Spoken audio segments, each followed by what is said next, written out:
Hello बच्चों, तो आज हम डिस्कस करेंगे वेक्टर मल्टीप्लिकेशन के बारे में। ठीक, तो ये हमारी फोर्थ वीडियो है वेक्टर अलजेब्रा के ऊपर। ठीक, तो वेक्टर मल्टीप्लिकेशन में एक्चुअली हमने करना क्या है इस वाले वीडियो में कि हमारे पास दो वेरिएबल होंगे, दो वेक्टर क्वांटिटीज होंगी, ए वेक्टर और बी वेक्टर। ठीक है, सपोज हमारे पास दो वेक्टर है, ए वेक्टर और बी वेक्टर, तो इनको हमने मल्टीप्लाई करना है।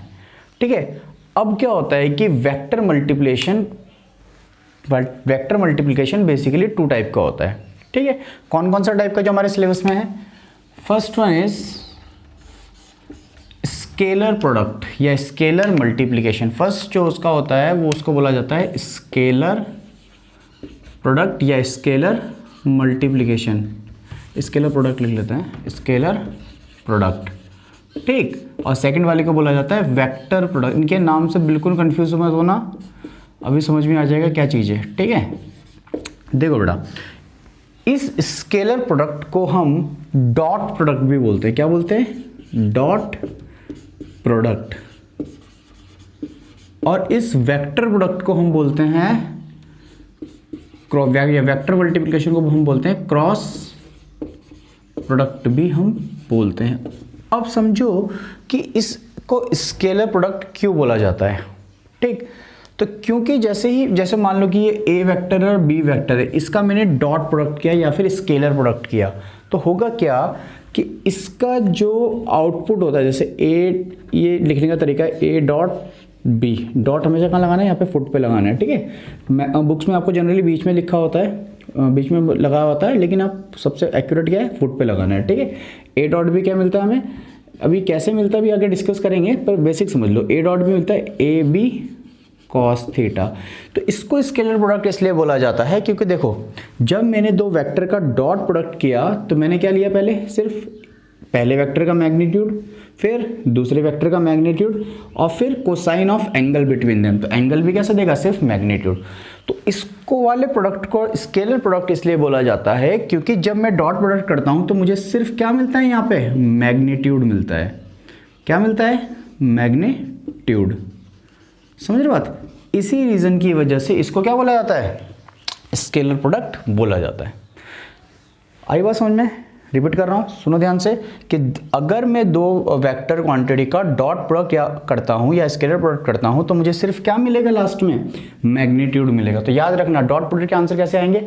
नंबर्स में आएंगे, 2 3 4 5, मतलब जो भी नंबर्स होगा उस फॉर्म में इनके आंसर आएंगे। ठीक है, और इसी रीजन की वजह से इसको बोला जाता है स्केलर प्रोडक्ट। ठीक, अब वेक्टर प्रोडक्ट में क्या होगा? वेक्टर प्रोडक्ट का सिंबल होता है क्रॉस। तो इसको लिखते हैं हम ऐसे, ए क्रॉस बी। ठीक है, इसका जो हमें फॉर्मूला मिलता है वो मिलता है ए बी साइन थीटा। ये क्या आ गया? इसका मैग्नीट्यूड, और साथ में आ जाता है यूनिट वेक्टर एन कैप। अब समझो कि जब मैं इस मैग्नीट्यूड को एक यूनिट वेक्टर से मल्टीप्लाई कर दूंगा, वो उसी के डायरेक्शन का होता है, समझ में आएगा अभी धीरे धीरे। ठीक है, तो ये किस फॉर्म में कन्वर्ट हो जाएगा? ये कन्वर्ट हो जाएगा हमारा वेक्टर फॉर्म में। किस फॉर्म में? Vector form. ठीक, देखो, तो इसको स्केलर प्रोडक्ट किस लिए बोला जाता है? क्योंकि हमें सिर्फ क्या मिलता है? फाइनल मैग्नीट्यूड मिलता है। और उसको वेक्टर प्रोडक्ट क्यों बोला जाता है? क्योंकि हमें पूरा का पूरा रिजल्ट जो है वेक्टर फॉर्म में मिलता है in case of cross product. ठीक, आगे बात समझ में? चलिए, तो अब डिटेल में स्टडी करेंगे हम स्केलर प्रोडक्ट या फिर डॉट प्रोडक्ट के बारे में, और उसके बाद क्रॉस प्रोडक्ट के बारे में। ठीक है, चलिए बेटा, तो अब पढ़ते हैं स्केलर प्रोडक्ट के बारे में। उसको हम शॉर्ट में लिख देते हैं डॉट प्रोडक्ट। ठीक है, सिंबॉलिक रिप्रेजेंटेशन में आ गई। कैसे लिखते हैं? A dot B. अब ये एक्चुअली में है क्या? अगर हमसे पूछे कि भाई कि डॉट प्रोडक्ट एक्चुअली में है क्या चीज़, तो हम कैसे डिफाइन करेंगे उसको? देखो ध्यान से, सपोज ये हमारे पास एक वेक्टर है ए वेक्टर। ठीक है, और ये क्या है? बी वेक्टर है। ये क्या है हमारे पास? बी वेक्टर है।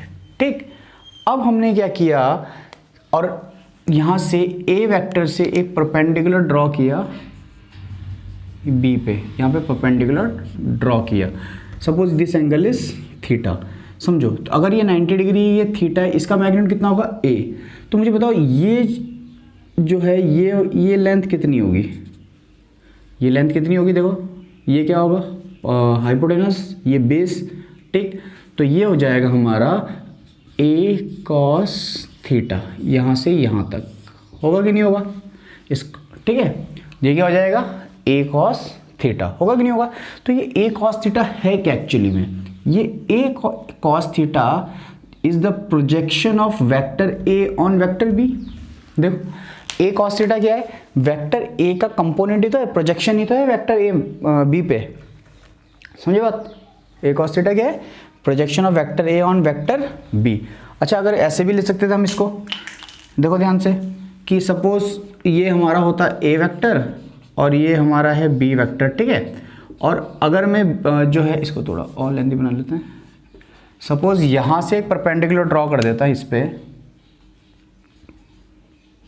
ठीक है। तो ये लेंथ कितनी होती, ये अगर ये एंगल थीटा है तो ये लेंथ कितनी होती, बी कॉस थीटा, होता कि नहीं होता। देखो ये इसका मैग्नीट्यूड बी, तो ये कितना होता है बी कॉस थीटा, इसको वेक्टर फॉर्म ए वेक्टर, ठीक है, बी कॉस थीटा होता। तो what is B cos theta, B cos theta is a projection of vector B on vector A. आई बात समझ में। तो देखो कुछ समझ में आ रहा है। अब देखो अगर मैं फर्स्ट वाले केस की बात करूं, तो अगर मैं इस प्रोजेक्शन को इस वेक्टर के मैग्नीट्यूड से मल्टीप्लाई कर दूं, ठीक है, समझो देखो क्या कर रहे हैं हम, A cos theta multiply by magnitude of B vector that is B, ठीक। तो हमें क्या मिलेगा, देखो ए बी कॉस थीटा ही तो मिलेगा, क्या मिलेगा ए बी कॉस थीटा। और ए बी कॉस थीटा क्या है, देखो ए डॉट बी है, ए डॉट बी क्या होता है, ए बी कॉस थीटा होता है, बताया था ना अभी। तो देखो ए डॉट बी हमें मिल गया, ए डॉट बी, समझे, आई बात समझ में। चलो सेकंड वाले केस को भी देखते हैं, आ जाओ। इसका प्रोजेक्शन कितना है इधर, बी कॉस थीटा। अगर मैं इस प्रोजेक्शन को वेक्टर के मैग्नीट्यूड से मल्टीप्लाई कर दूं जिसके ऊपर वो है, तो देखो सेकंड वाले केस में क्या मिलेगा हमें, B cos theta multiply by A, है ना। तो देखो क्या ये भी क्या है, ये भी क्या है, ए डॉट बी ही है, ए डॉट बी, या फिर इसको बी डॉट ए भी लिख सकते हैं, कोई फर्क नहीं पड़ेगा, ठीक है, क्योंकि मैं बी से ए पे गया तो इसको बी डॉट ए भी लिख सकते हैं, ठीक। क्योंकि जो है हमारा जो है डॉट प्रोडक्ट इस लॉ को क्या करता है, क्या बोलते हैं कम्यूटेटिव लॉ, इसको क्या करता है फॉलो करता है, ठीक। तो देखो बी डॉट ए बी क्या मिला मेरे को, A B cos theta, A B cos theta. तो अगर आपसे कोई पूछे कि भाई डॉट प्रोडक्ट होता क्या है, डॉट प्रोडक्ट होता क्या है, तो what is dot product actually, it is a multiplication of projection of one vector onto other vector and magnitude of that vector. Simple सी बात समझ लो कि एक वेक्टर का दूसरे वेक्टर के ऊपर जो प्रोजेक्शन होगा, ये कंपोनेंट मतलब समझ रहे हो बात, एक तरह से प्रोजेक्शन होगा, उसका जो मल्टीप्लिकेशन होगा उस वेक्टर के साथ जिसके ऊपर हमने प्रोजेक्शन लिया है, उसके मैग्नीट्यूड के साथ, तो उसी चीज को हम बोलते हैं डॉट प्रोडक्ट, समझे। सिंपल टर्म से बोल सकते हैं it is the multiplication of projection and the magnitude of a vector, ठीक। आगे बात समझ में, बिल्कुल। चलो अब देखो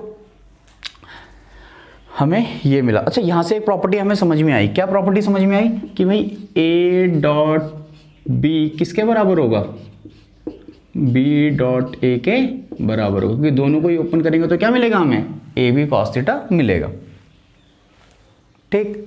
चलो अब और देखते हैं इसको आगे।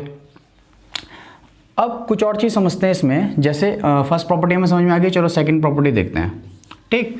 अगर मैं ये कहूं आपसे कि भाई एक ए वेक्टर है और एक बी वेक्टर है, ठीक, और दोनों के बीच में एंगल क्या है 90 डिग्री है, क्या है एंगल 90 डिग्री है, तो A dot B is equal to क्या होता है, ए बी कॉस थीटा, और if theta is 90, if theta is 90 degree, 90 degree का मतलब समझ रहे हो कि दोनों वेक्टर कैसे होंगे, एक वेक्टर ऐसे होगा और एक वेक्टर ऐसे होगा, और ये एंगल कितना होगा 90 डिग्री का, 90 डिग्री। तो देखो cos 90 कितना होता है 0, तो a डॉट बी कितना हो जाएगा हमारे पास, इसको बोलते हैं ऑर्थोगोनल वेक्टर, परपेंडिकुलर वेक्टर या फिर ऑर्थोगोनल वेक्टर। तो चलो तो यहाँ पे एक और प्रॉपर्टी लिख लेते हैं हम, a dot B equals to 0 if theta is 90 degree, उनके बीच का एंगल कितना है 90 डिग्री है, तो इसको बोलते हैं ऑर्थोगोनल प्रॉपर्टी। इस प्रॉपर्टी का काफ़ी यूज़ होगा आगे जाके जब हम न्यूमेरिकल्स करेंगे। वो काफ़ी क्वेश्चंस देता है जिसमें बोलता है कि भाई ए वेक्टर बी वेक्टर के ऑर्थोगोनल है, यानी या फिर परपेंडिकुलर है, तो कुछ वेरिएबल्स दे देगा, उसकी वैल्यू हमें क्या करनी होगी, निकालनी होगी। ठीक, आगे बात समझ में। चलो, तो सेकंड प्रॉपर्टी समझ में आई। ठीक, इंपॉर्टेंट प्रॉपर्टी है, इसको मेमोराइज करना, वैसे सिंपल है। ठीक, आ जाएगी समझ में। अब देखो, अगर हमें कभी ऐसा दिया हो ए डॉट बी प्लस सी,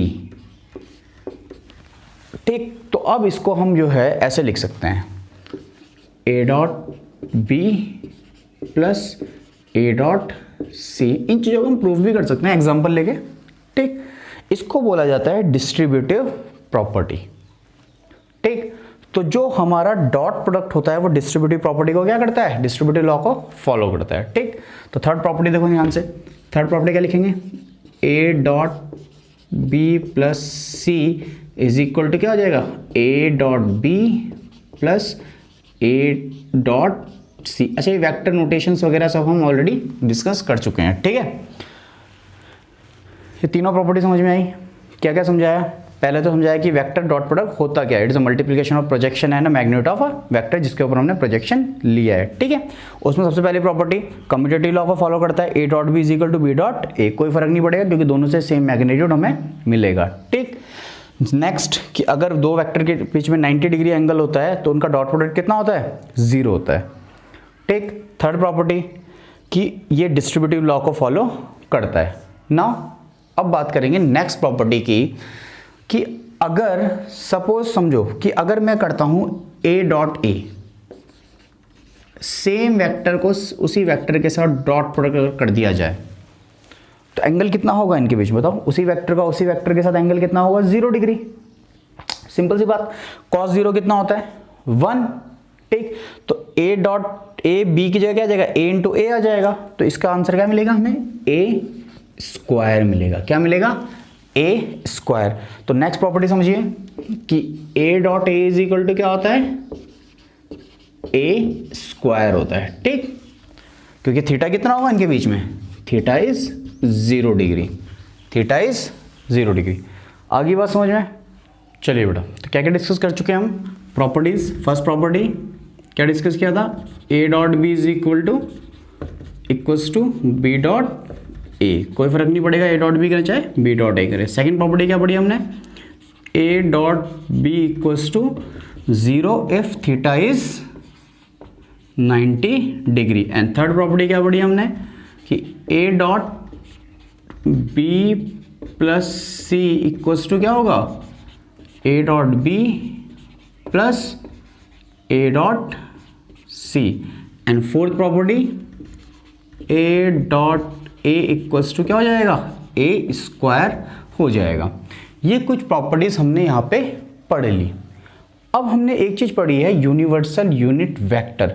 अब सोचो कि अगर मैं आपको बोलूं कि भाई आपको करना है आई डॉट आई, अब इस यूनिट वेक्टर का मैग्नीट्यूड कितना होता है, 1 होता है। यूनिट वेक्टर का मैग्नीट्यूड कितना होता है, 1 होता है। ठीक है, और एंगल सेम वेक्टर्स के बीच में एंगल कितना होगा, सीधे को ये वाली प्रॉपर्टी, थीटा कितना होगा इनके बीच में, 0 होगा।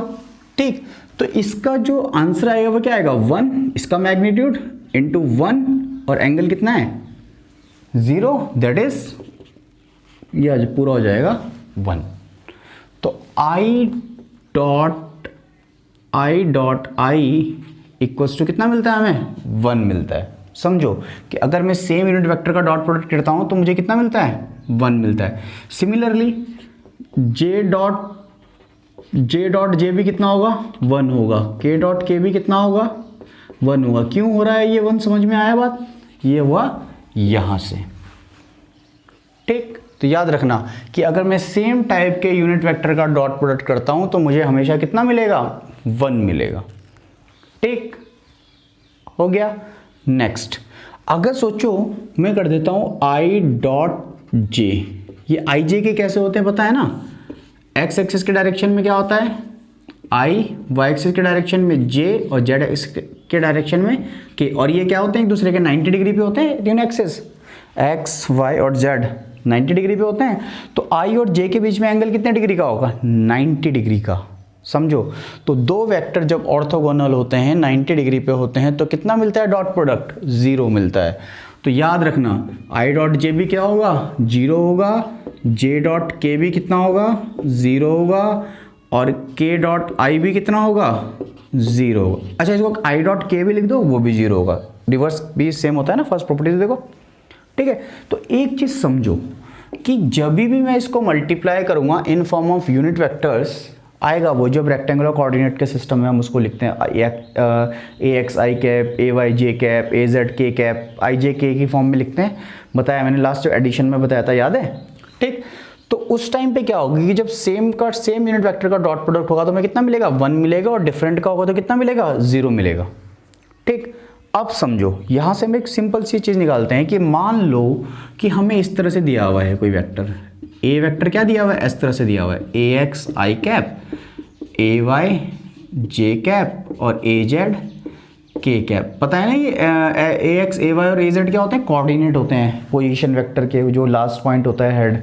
बताया था ये चीज़, ये ऐसे होते हैं। देखो सपोज करो ये कोऑर्डिनेट क्या है? ए एक्स ए वाई ए जेड है। ठीक है, ये एक्स वाई जेड पे, तो ये आर वेक्टर की वैल्यू कितनी होगी? ये होगी x I cap, A Y J cap और ए जेड के कैप, वही चीज़ है ये।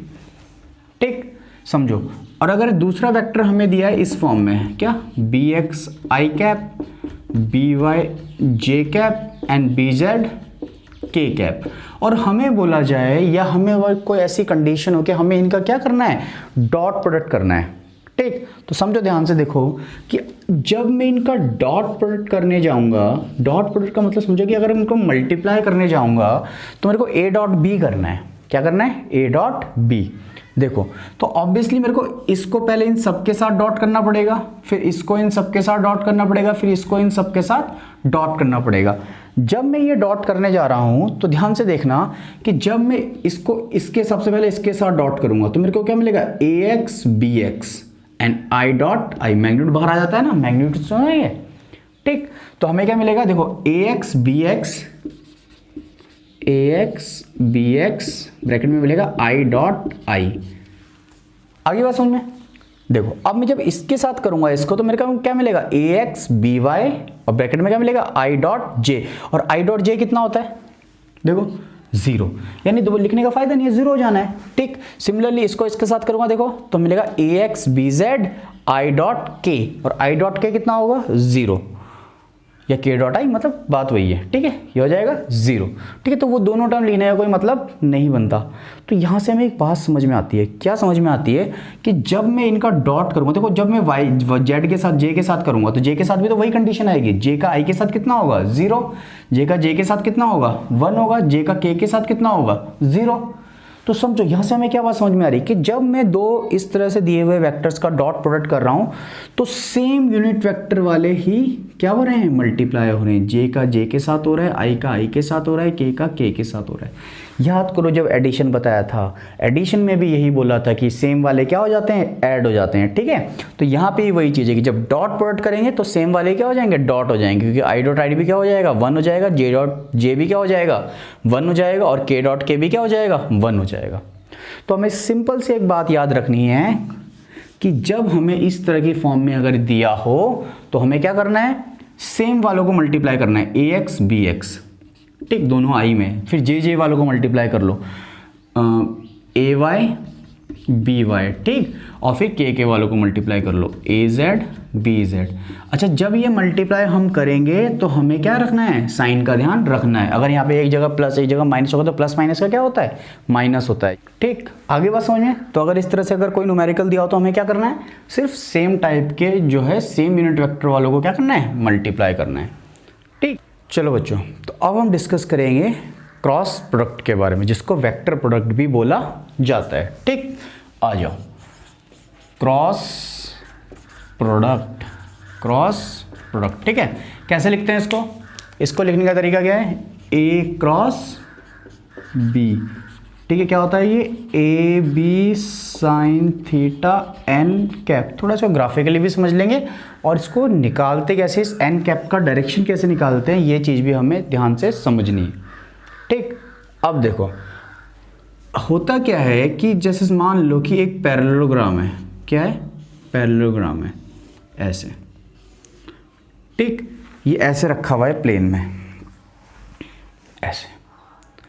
अब इसकी एक साइड के अलोंग सपोज कर लेते हैं क्या है, ए वेक्टर है और इधर क्या है, बी वेक्टर है, ठीक, और इनके बीच में एंगल कितना है, थीटा है, क्या एंगल, थीटा, ठीक, आगे बात समझ में। अब देखो अगर मैं यहां से एक परपेंडिकुलर ड्रॉ कर दूं यहां पे, तो मुझे बताओ इस परपेंडिकुलर की हाइट कितनी होगी, इसकी हाइट कितनी होगी, देखो परपेंडिकुलर हाइपोटेन्यूज का मैग्नीट्यूड कितना, बी, तो ये क्या हो जाएगा, बी साइन थीटा, कितना हो जाएगा ये, बी साइन थीटा, होगा कि नहीं होगा।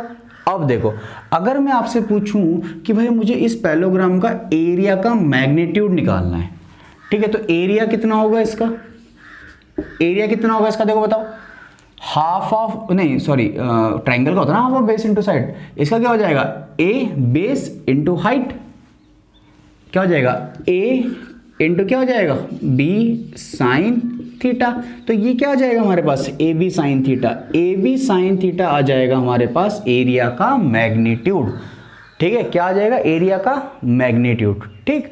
तो ऑब्वियसली ये क्या चीज है, ये है इसका मैग्नीट्यूड। अगर मैं आपसे पूछूं भाई ए क्रॉस बी का मैग्नीट्यूड होता क्या है, तो ए क्रॉस बी का मैग्नीट्यूड होगा ए बी साइन थीटा, और एन कैप का मैग्नीट्यूड कितना हो जाएगा, 1 हो जाएगा, ठीक है। तो समझो तो ये किसके बराबर है, ये बराबर है ए क्रॉस बी के मैग्नीट्यूड के। तो समझो कि क्रॉस प्रोडक्ट का मैग्नीट्यूड एक्चुअली में ग्राफिकली हमें देता क्या है, क्रॉस प्रोडक्ट का मैग्नीट्यूड हमें देता है एरिया ऑफ अ पैरेललोग्राम, जिसकी दोनों साइड्स पे क्या है, वो दोनों वेक्टर हैं। अब बात करेंगे एन कैप की। एन कैप देख क्या देता है, डायरेक्शन देता है, समझो।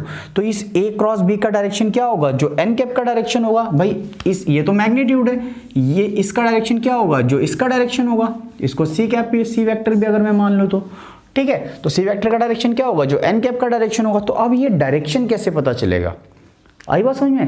तो देखो area is a vector quantity, ठीक। तो देखो ध्यान से, ये है हमारा एरिया, एरिया का जो वेक्टर का डायरेक्शन होता है, एरियल वेक्टर उसको पढ़ते हैं, आप पढ़ोगे 12th में जो फिजिक्स पढ़ोगे आप, इलेक्ट्रोस्टैटिक वगैरह, तो वहां पे पढ़ोगे एरियल वेक्टर, ठीक है। तो जो प्लेन फ्लैट सरफेस पे एरिया होता है ना, उसके दो डायरेक्शन होते हैं, या तो परपेंडिकुलर अपवर्ड होगा या परपेंडिकुलर डाउनवर्ड होगा।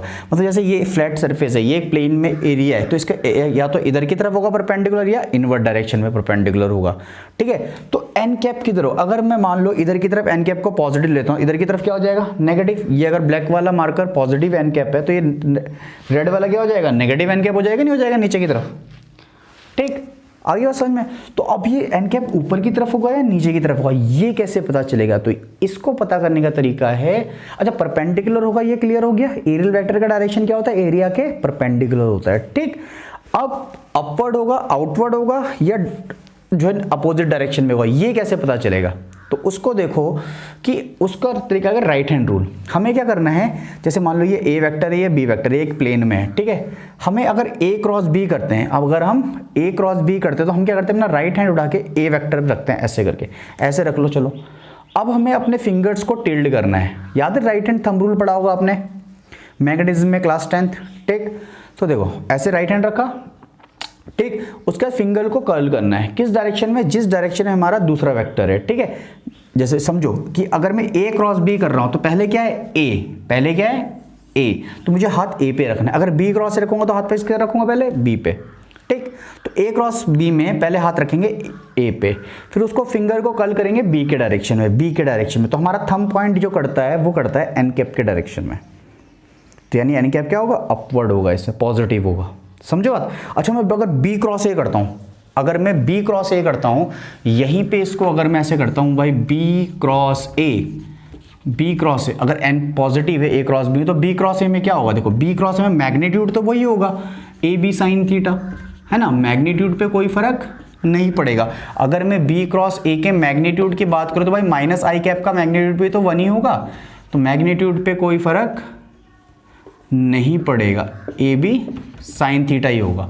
लेकिन एन कैप पे क्या असर पड़ेगा सोचो। अब मैं ए क्रॉस बी किया तो ऐसे आया था, अब बी क्रॉस ए करूंगा तो यहां पे रखूंगा, अब फिंगर को ऐसे तो कर्ल कर नहीं सकता, तो इसको ऐसे घुमाना पड़ेगा। जब इधर से बी से ए की तरफ आऊँगा मैं तो फिंगर अब थंब किधर की तरफ जा रहा है, डाउनवर्ड डायरेक्शन में जा रहा है, मतलब नेगेटिव वेक्टर। तो हमारा एन कैप अगर इधर पॉजिटिव इधर क्या हो जाएगा, माइनस एन कैप। क्या हो जाएगा, माइनस एन कैप हो जाएगा। तो ध्यान से देखो, ये हो जाएगा minus A B sine theta N cap. क्या हो जाएगा, minus A B sine theta N cap. और ये क्या है, माइनस ए क्रॉस बी। तो याद रखना b cross a equals to क्या होता है, माइनस ए क्रॉस बी। ठीक, तो ये जो हमारा a dot B equal to B dot है वो a होता है, जो कम्यूटेटिव लॉ वो उसको फॉलो नहीं करता है। ठीक है, ऐसा नहीं कि आप a क्रॉस बी और b क्रॉस से इक्वल होते हैं, बिल्कुल नहीं होते, डायरेक्शन अपोजिट हो जाता है। ठीक है, a क्रॉस बी का डायरेक्शन अगर अपवर्ड है तो b क्रॉस a का डायरेक्शन क्या होगा, डाउनवर्ड होगा। आगे बात समझ में। ठीक, लेकिन मैग्नीट्यूड क्या होंगे दोनों के, इक्वल। तो हम बोल सकते हैं भाई a क्रॉस b का मैग्नीट्यूड इक्वल्स टू क्या होगा, b क्रॉस a का मैग्नीट्यूड होगा। क्यों होगा, कि भाई डाउन डायरेक्शन चाहे अपवर्ड हो चाहे डाउनवर्ड हो, आएगा तो एरिया पैरेललोग्राम का ही। ठीक, आगे बात है, फर्क सिर्फ किस में पड़ेगा, डायरेक्शन पे।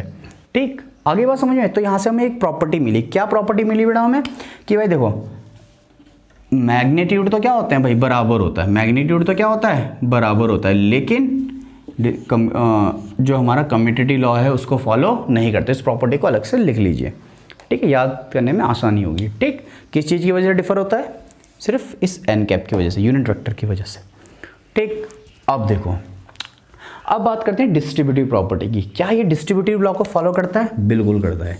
ठीक है, अगर आपको दिया है ए क्रॉस बी प्लस सी दिया है कहीं पे, ठीक है, तो ये क्या हो जाएगा, ये डिस्ट्रीब्यूटिव लॉ को फॉलो करेगा। ठीक, तो ये हो जाएगा ए क्रॉस बी प्लस ए क्रॉस सी। पर आपको लिखते हुए ध्यान रखना है कि पहले यही आएगा, इससे करा है ना डिस्ट्रीब्यूट। ठीक, इस पे करा है, इसने किया है, तो पहले ए क्रॉस ही आएगा।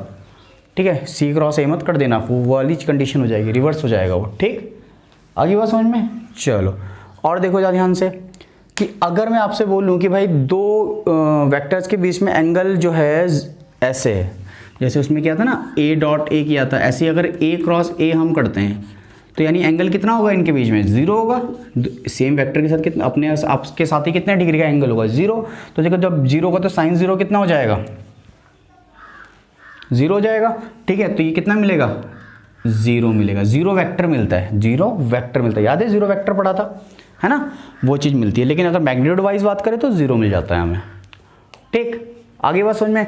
अच्छा, अगर दो वेक्टर 90 डिग्री पे हैं, तो अगर मैं ऐसे करूँ भाई ए क्रॉस बी और थीटा 90 है, थीटा 90 है, ऑर्थोगोनल वाली कंडीशन, तो क्रॉस प्रोडक्ट क्या हो जाएगा उसका मैग्नीट्यूड, क्रॉस प्रोडक्ट का मैग्नीट्यूड क्या हो जाएगा बताओ, ये हो जाएगा ए बी साइन 90 कितना होता है, ये मैग्नीट्यूड से बेटा। ठीक है, ये क्या है, मैग्नीट्यूड से, तो ये साइन 90 कितना होता है, 1 होता है, तो हमें मिलेगा ए बी।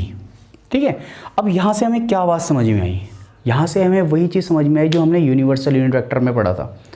ठीक, जो भी डॉट प्रोडक्ट में किया था। देखो ध्यान से कि हमने डॉट प्रोडक्ट में, अगर मैं बताऊँ आपको कि अगर मैं आई डॉट आई कर रहा था तो मेरे को कितना मिल रहा था, 1 मिल रहा था। लेकिन अगर मैं आई क्रॉस आई करता हूँ तो बताओ कितना मिलेगा, आई का आई के साथ एंगल 0, आई का आई के साथ एंगल 0, तो साइन 0 0, तो हमें क्या मिलेगा, 0 मिलेगा। वहाँ पे कितना मिलता था सेम का डॉट प्रोडक्ट, 1 मिलता था, क्रॉस प्रोडक्ट कितना मिलेगा, 0 मिलेगा। ठीक, आ रही है बात समझ में।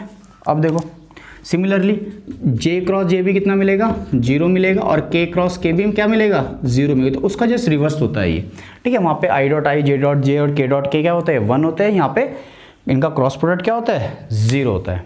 बट अगर मैं आपसे बात करूं कि भाई आई क्रॉस जे क्या होगा, आई क्रॉस जे क्या होगा, तो इसको थोड़ा जो है हमें और अच्छे से समझना है। चलो समझते हैं। ठीक, चलो आ जाओ। देखो आई जे के कैसे होते हैं, देखो बेटा ये होता है कोऑर्डिनेट सिस्टम हमारा। अच्छा, मैं इसको इधर बना रहा हूँ पर एक्चुअली में कैसे है, ये ऐसे, ठीक है ना, ये एक्स एक्सेस है, सपोज ये वाई एक्सेस है, और ये जेड एक्सेस। इधर क्या हो जाएगा आई कैप, इधर क्या हो जाएगा जे कैप, इधर क्या हो जाएगा के कैप। ठीक, अब देखो अभी तो मैंने क्या पढ़ा कि अगर मैं आई क्रॉस आई या फिर जे क्रॉस जे या फिर के क्रॉस के करता हूँ तो मेरे को कितना मिलेगा, 0 मिलेगा। समझ में आया, क्योंकि थीटा 0 होगा, अपने आपस में, उनके अपने बीच में, ठीक है। आई का आई के साथ जीरो होगा, जे का जे के साथ और के का के के साथ जीरो होगा। लेकिन अगर मैं आई क्रॉस जे कर देता हूँ, क्या करता हूँ, आई क्रॉस जे, तो मुझे अब क्या मिलेगा, देखो ध्यान से बेटा। अगर मैं मैग्नीट्यूड वाइज बात करूँ तो आई का मैग्नीट्यूड भी 1 और जे का मैग्नीट्यूड भी 1, तो मैग्नीट्यूड से इनका कोई खास फर्क पड़ेगा नहीं, फर्क पड़ेगा डायरेक्शन से, ठीक है। तो अगर मैं आई क्रॉस जे कर रहा हूँ, अगर मैं आई से जे की तरफ जाता हूँ, आई से जे की तरफ जाता हूँ, तो मेरा जो है थंब किधर की तरफ है, जेड पॉजिटिव जेड एक्सेस के डायरेक्शन में है, विच इज के, ठीक है ना। तो यहाँ मिल जाएगा हमें, क्या मिल जाएगा, के कैप। आई बात समझ में, कैसे लिखा देखो, आई क्रॉस जे के। अच्छा जे क्रॉस आई करता हूँ, तो जे क्रॉस आई देखो, करो जे क्रॉस आई, जे से आई की तरफ जाओ, देखो अब नेगेटिव जेड की तरफ जा रहा है, यानी माइनस के, ऐसे याद करना है, ठीक है। अब समझो कि अगर मैं जे क्रॉस के करता हूँ, जे क्रॉस के करता हूँ, जे क्रॉस के का मतलब समझ रहे हो, ऐसे ये है जे और के किधर होगा, बाहर की तरफ, तो जे से के की तरफ, जे क्रॉस ए, तो मेरा थंब किधर है, आई की तरफ, है कि नहीं है। तो जे क्रॉस के क्या हो जाएगा, आई कैप हो जाएगा। ऐसे ही के क्रॉस जे क्या हो जाएगा, करके देखना, ये हो जाएगा माइनस आई कैप, ठीक, समझ बात। अगर मैं करता हूँ के क्रॉस आई, के क्रॉस आई, के समझ रहे हो किधर है, ऐसे बाहर की तरफ, और आई है उधर, तो ऐसे करता हूँ तो मुझे क्या मिलता है, पॉजिटिव वाई मिलता है, के क्रॉस आई पॉजिटिव वाई, ठीक, यानी हो जाएगा जे कैप। और आई क्रॉस के करूँगा तो रिवर्स हो जाएगा, हो जाएगा माइनस जे कैप। तो ऐसे में इनका जो है निकाल सकता हूँ कि आई क्रॉस जे कितना होगा, के, जे क्रॉस के कितना होगा आई, और के क्रॉस आई कितना होगा जे। ये निकालने का तरीका है। लेकिन आपको याद करने के लिए तो कैसे याद कर सकते हो, आप इनको लिख लो साइक्लिक ऑर्डर में, आई जे के, ठीक। अब अगर आपको साइक्लिक ऑर्डर में चलना है, जैसे आई क्रॉस जे, तो बिल्कुल साइक्लिक ऑर्डर में चल रहा है, इधर से इधर ही जा रहा है, इसी ऑर्डर में जा रहा है, तो कोई साइन का चेंज नहीं होगा। लेकिन अगर आपको साइकिल के रिवर्स जाना पड़ेगा तो साइन क्या हो जाएगा, नेगेटिव हो जाएगा। देखो ध्यान से, आई जे साइकिल में गया, आई क्रॉस जे, तो क्या मिलेगा, पॉजिटिव के जे क्रॉस के पॉजिटिव में गया, साइकिल में गया, तो क्या मिला, आई मिला। के क्रॉस आई उसी साइकिल में गया, तो क्या मिला, जे मिला। लेकिन अगर मेरे को जे क्रॉस आई करना तो साइकिल के रिवर्स जाना पड़ता, जे क्रॉस आई, साइकिल के रिवर्स, साइकिल इधर जा रहा है, साइकिल के रिवर्स जाना पड़ता। तो अब जो मिलेगा तो ऑब्वियसली जिन दो का होगा उनके अलावा जो बचा है थर्ड वही मिलेगा। लेकिन जो है जे क्रॉस आई जब मैं करूँगा, जो के मिलेगा जो बचा हुआ, वो क्या मिलेगा, नेगेटिव साइन के साथ मिलेगा, क्योंकि मैं साइकिल के रिवर्स आया हूँ, ठीक है। तो याद रखना कि जब दो जो है यूनिट वेक्टर का क्रॉस प्रोडक्ट होगा तो मिलेगा थर्ड वाला ही। लेकिन अगर वो साइकिल के साथ जा रहा है तो पॉजिटिव में मिलेगा, साइकिल के अपोजिट जा रहा है तो जे क्रॉस आई अपोजिट जा रहा है तो नेगेटिव में मिलेगा, ठीक। आगे बात समझ में, तो ये सिंपल तरीका है इसको याद करने का, ठीक। अब ये यूज़ का होगा, तो देखो जो हमने आई जे की फॉर्म में वेक्टर का डॉट प्रोडक्ट किया था, दो वेक्टर्स का, ठीक है, किया था ना, तो हमें सिंपल मिल गया था ए एक्स बी एक्स, ए वाई बी वाई और ए जेड बी जेड मिल गया था। लेकिन क्रॉस प्रोडक्ट में क्या होगा, ध्यान से उस चीज़ को हमें समझना है, ठीक है। सपोज हमें दो वेक्टर दिए हैं, ठीक है, ऐसे दिए हैं, A X I cap plus A Y J cap plus A Z K cap, ठीक है। और एक दूसरा वेक्टर दिया है हमें B X I cap B Y J cap and B Z K cap, ठीक है। और हमें बोला गया भाई कि अब इनका क्या करना है, क्रॉस प्रोडक्ट निकालना है। अब इनका क्या करना है, क्रॉस प्रोडक्ट निकालना है। तो अब हम क्या करेंगे, डॉट पे तो हमने बहुत सिंपल किया था भाई, सेम से कर दिया था कि अब डिफरेंट के साथ जीरो होता है। बट यहाँ पे क्या होगा कि भाई आई का आई के साथ क्रॉस प्रोडक्ट तो जीरो हो जाएगा, लेकिन आई का जे के साथ भी होगा और आई का के साथ भी होगा। तो ये ना बहुत कॉम्प्लेक्स सा हो जाता है अंदर। तो आपको एक सिंपल तरीका बताता हूँ इसको सॉल्व करने का, ठीक है। आपको उसी तरीके से करना है, कोई प्रॉब्लम वाली बात नहीं है, ठीक। आपको क्या करना है, एक बनानी है डिटरमिनेंट, ठीक। ऊपर लिख देना है आई जे के, क्या लिख देना है, आई जे के। सिंपल तरीका है इसको सॉल्व करने का, ठीक। क्या लिख देना है, आई जे के, ठीक। अब क्या करना है, सबसे पहले कौन सा वेक्टर है, ए वेक्टर। कौन सा वेक्टर है, ए वेक्टर। ध्यान रखना वेक्टर में फ़र्क पड़ता है इस चीज़ से कि पहले कौन सा है, ठीक है ना, अपोजिट हो जाता है। तो पहले कौन सा है, ए वेक्टर। तो ए वेक्टर के जो कोफिशिएंट है वो हमें यहाँ पे लिखने हैं। कैसे लिखने हैं, ध्यान से देखो। ए वेक्टर के कोफिशिएंट में सबसे पहले बात करेंगे आई के कोफिशिएंट की। तो आई का कोफिशिएंट क्या है, ए एक्स। क्या है, ए एक्स। मान लो कहीं पे कुछ नहीं है आई वाला, तो मतलब वो क्या होगा, ज़ीरो होगा, तो वहाँ पे ज़ीरो लिख देना है, ठीक। जे का कितना है, ए वाई। के का कितना है, ए जेड, ठीक। ऐसे करना है इसको सॉल्व। अब बात करते हैं बी वाले की। बी के कोफिशिएंट लिखना है। चलो, आई के साथ कितना है इसका, बी एक्स, वाई के साथ कितना है, बी वाई, जे के साथ, और जेड के साथ कितना है, बी जेड। ये हमें ऐसे करके लिख देना है इसको सॉल्व करने के लिए। अब हमें क्या करना है, बहुत सिंपल तरीका है, आपको क्रॉस प्रोडक्ट निकालने में बहुत हेल्प करेगा। एक बार इसकी थोड़ी प्रैक्टिस करना अच्छे से, ठीक है। हमें क्या करना है कि सबसे पहले ऐसे रो में चलेंगे, इसको बोलते हैं रो, इसको बोलते हैं कॉलम। क्या बोलते हैं, कॉलम। रो में चलेंगे, सबसे पहले आई को देखेंगे, पहले लिखेंगे आई कैप। क्या लिखेंगे, आई कैप। अब हमें क्या करना है कि जिस रो और जिस कॉलम में आई है उसको हाइड कर देना है। इसको ऐसे हाइड कर दो, इसको ऐसे हाइड कर दो, तो मुझे ये चार दिखेंगे। कौन से चार, ये चार दिखेंगे, सिर्फ ये चार दिखेंगे, ठीक। अब हमें क्या करना है, सबसे पहले इधर से ऐसे मल्टीप्लाई करना है। कैसे, ऐसे। तो हम करेंगे ए वाई बी जेड। क्या करेंगे, ए वाई बी जेड, ठीक। क्या हो जाएगा ये, ए वाई बी जेड। फिर लगाना है आपको हमेशा बीच में माइनस का साइन, और फिर कर देना है दूसरे डायगोनल को मल्टीप्लाई। पहले फर्स्ट इसको करना है, फिर सेकंड इसको करना है, ठीक। सबसे पहले हमेशा इधर से इधर ही जाओगे, ठीक। तो ये हो जाए। अभी थोड़ा स्टार्टिंग में लगेगा आपको थोड़ा टफ सा, लेकिन जब आपको इसको हैबिट हो जाएगी, धीरे धीरे 2-4 क्वेश्चन इसके ऊपर कर लोगे, तो ये मेथड बहुत सिंपल लगेगा आपको, ठीक है। तो ये क्या हो जाएगा, बी वाई ए जेड हो जाएगा, नहीं हो जाएगा, देखो, ठीक हो गया। यहाँ पे जब ऐसे प्रोडक्ट करेंगे इधर से इधर और इधर से इधर, तो हमेशा बीच में कौन सा साइन लगाएंगे, माइनस का ही साइन लगाएंगे, ठीक। अब आई का काम खत्म। अब चलेंगे जे के पास। किसके पास, जे के पास। जब मैं जे के पास जाऊंगा तो हमेशा याद रखना, जे पे जब भी हम जाएंगे बीच वाले पे, तो हमेशा क्या साइन लगाएंगे, पहले माइनस साइन लगाएंगे। उसका रूल होता है, आप पढ़ोगे मैथमेटिक्स में, पर सिंपल समझो आप फिलहाल। क्या लगाएंगे, माइनस साइन लगाएंगे। अब माइनस साइन लगाने के बाद हम वही चीज़ रिपीट करेंगे जो हमने आई के साथ किया था। क्या किया था, ऐसे हाइड किया था रो कॉलम, ठीक। जे के साथ भी वही करेंगे, ऐसा इसका बीच मिडिल वाला ये कॉलम और ऐसे रो हाइड कर देंगे। तो मुझे कौन कौन से दिखेंगे, मुझे एक दिखेगा ये, एक दिखेगा ये, एक दिखेगा ये, और एक दिखेगा ये सब दिखेंगे, ठीक। यही दिखेंगे चार। इसको और इसको ऐसे हाइड कर दो तो ये दिखेंगे, ठीक। अब मल्टीप्लाई वैसे ही करना है, सबसे पहले इससे इसको करो, ऐसे ही जाना है हमेशा, ठीक है।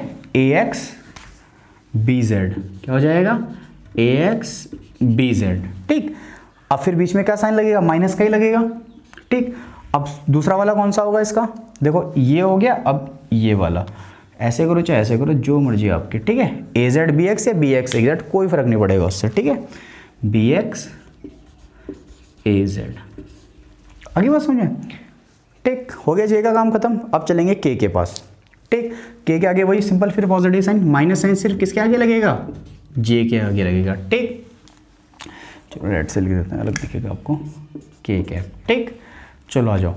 अब देखो, जब के को हाइड करेंगे तो ये हाइड हो जाएगा और ये हाइड हो जाएगा, ये चार दिखेंगे हमें, ये चार दिखेंगे ना, ये देखो ये वाला, ये और ये हाइड।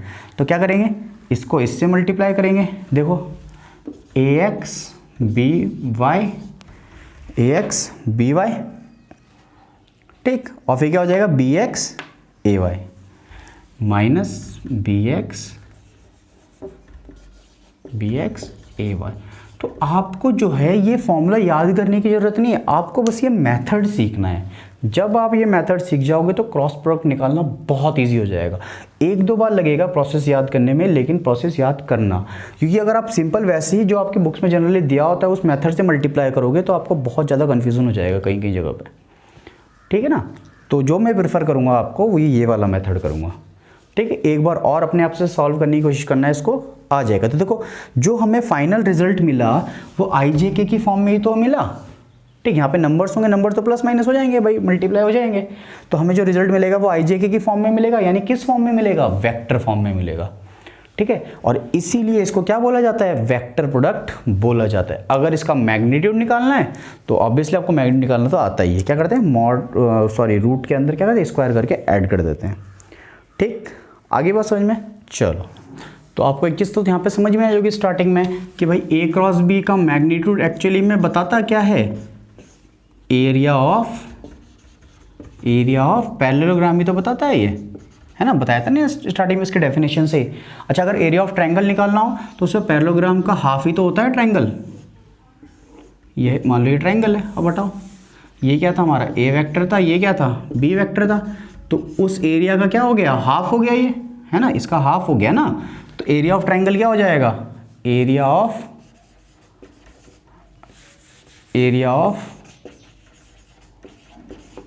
ट्रायंगल, ठीक है। ट्रायंगल क्या हो जाएगा, half of magnitude of A cross B, ठीक है। और भी बहुत सारी चीज़ें, जैसे आपको एन कैप के डायरेक्शन के बारे में पूछेगा तो आप फॉर्मूला वाइज ऐसे भी लिख सकते हो भाई। A क्रॉस B क्या पढ़ा हमने अभी, AB sine theta N cap पढ़ा है ना। तो एन कैप, अब ये AB साइन थीटा क्या, मैग्नीट्यूड ऑफ A कैप, तो एन कैप क्या हो जाएगा, A cross B divide by AB sine theta. AB sine theta क्या लिख सकते हैं, magnitude of A cross B। तो बहुत सारे क्वेश्चंस में हमें एन कैप के डायरेक्शंस के बारे में भी पूछा जाता है, ठीक है। तो नेक्स्ट जो वीडियो होगी हमारे पास, हम जो नेक्स्ट वीडियो लेकर आएंगे उसमें हम वेक्टर का जितना हमने अभी तक पढ़ा है फिलहाल उसके न्यूमेरिकल्स करेंगे नेक्स्ट 2 वीडियोस में, ठीक है। तो बिल्कुल उनको अच्छे से देखना, तो और इन वीडियोस को भी देख के रखना जो हमने आज तक पढ़ लिया है, तो आखिर फिर आपको अच्छे से न्यूमेरिकल को जो है इनको फॉलो करना आ जाएगा। Okay, good luck, bye.